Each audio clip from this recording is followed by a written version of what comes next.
నాకెందుకో ఆంధ్రప్రదేశ్ రాష్ట్రంలో కాలు మొక్కించుకునే కార్యక్రమం ఏమైనా నడుస్తుందా ఏంది అనిపిస్తుంది.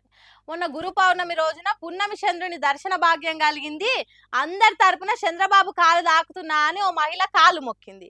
ఇగో ఇప్పుడు కూడా చంద్రబాబు కాళ్ళు బడి పిల్లలతో సహా తల్లి కూడా మొక్కింది. ఇదంతా చూస్తుంటే సీఎంకు వందనం అనే కాళ్ళు మొక్కే కార్యం ఏమన్నా పెట్టిండ్రా ఏంది అనిపిస్తున్నది నాకు.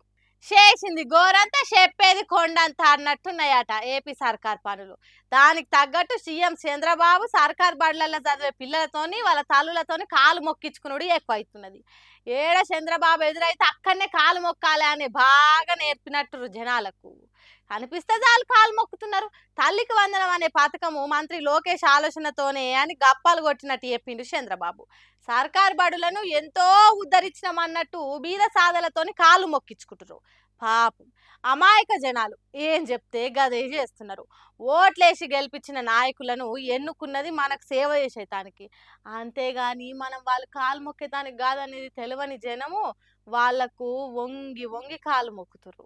సరే, విద్యాశాఖ మంత్రి నారా లోకేష్ తల్లికి వందనం అనే మంచి ఆలోచననే కావచ్చు. అది మంచిదే. అయితే ఏపీ సర్కార్ బడులలో చదివే పిల్లల సంఖ్య పెరగాలే కదా. ప్రైవేట్ బడులలో చదివించే తల్లిదండ్రులు వచ్చి కాలు మొక్కాలే కదా.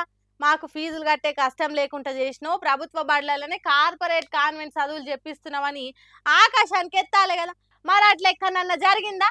ఉన్న ప్రభుత్వ బడులలో పిల్లలే టీసీలు తీసుకొని ప్రైవేట్ బడులకు చేరికవుతున్నారు.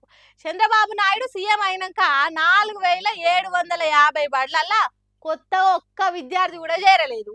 అంతకు ముందు 35 లక్షల మంది చదివే సర్కార్ బడి పిల్లలు ఇప్పుడు 32 లక్షలకు తగ్గినరట. చూడుండ్రి ఎట్లున్నదో విద్యాశాఖ పనితీరు. గడియ రికాం లేదు, గవ్వర ఆకలేదు అన్నట్టు చెప్పుడు పెద్ద డప్పు కొట్టినట్టు చెప్తుర్రు. ఫలితం మాత్రం పెద్ద గుండుసున్న తీరుగున్నది. ఆ సక్కదనానికి అయ్యా కొడుకులు ఇద్దరు ప్రభుత్వ బడులు తిరుగుతున్నారు, ప్రజలతోని కాలు మొక్కించుకుంటారు. ఏందయ్యా చంద్రబాబు ఇది అంటున్నారట. ఈ కాలు మొక్కించుకునే పథకాన్ని చూస్తున్న ఏపీ జనాలే.